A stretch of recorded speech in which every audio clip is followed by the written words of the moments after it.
Well, good morning, everybody. I am going to do our morning devotional, the airport edition, because I am currently traveling to Arkansas to reconnect with Darian, to see and spend time with her family. But I'm waiting on a connecting flight here in the airport, so I figured I have time to do a devotional. And I'm staying safe, keeping my distance from everybody, and I hope you're staying safe on this beautiful Friday morning. It's Friday, and the weekend is already here. Can you believe it? I've already had my tea. Had black tea this morning. I hope you're enjoying whatever you enjoy to drink in the morning that relaxes you or energizes you or whatever you need. So for the devotional thought, I was thinking about, I'm going and I've made a couple posts already about being reconnected with Darian. And I love my wife. If you spend any amount of time with me, you'll know that. She's compassionate, she's kind, she's awesome, she's selfless.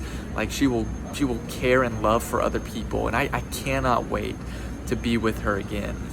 And maybe for you, you're missing somebody, or you have somebody in your life that's like that.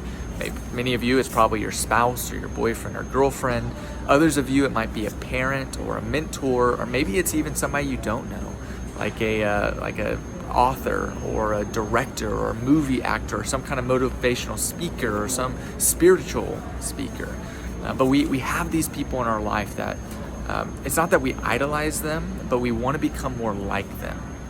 And I see this in relationships all the time. The more we spend time with people, the more we become like them.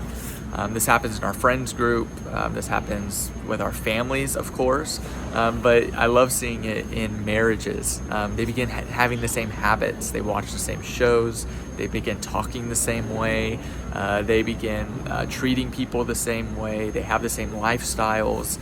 And it's just funny to watch. But here's the thing. Darian is a wonderful person, and I love her with all my heart. But my goal in life is not to become like Darian.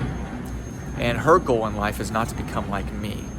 At the altar, the guy officiating our wedding said, it's two flesh becoming one. But what he meant by that was not that we are going to become one person like you often see in marriages or relationships or in family members.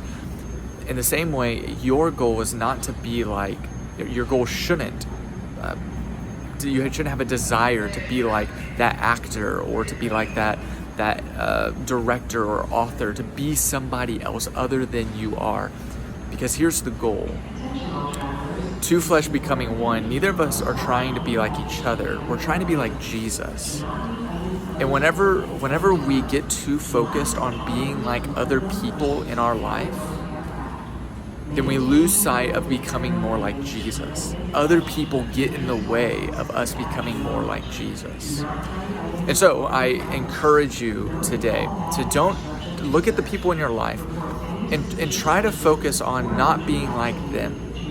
Like don't put pressure on yourself to be somebody else other than you outside of Jesus. Like Jesus should be where all of our focus is.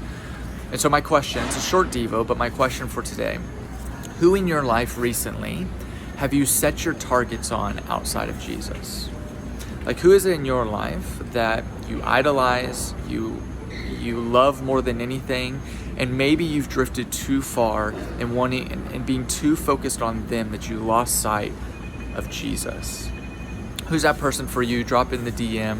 Again, it's a short devotional. I think I got to go make my connecting flight.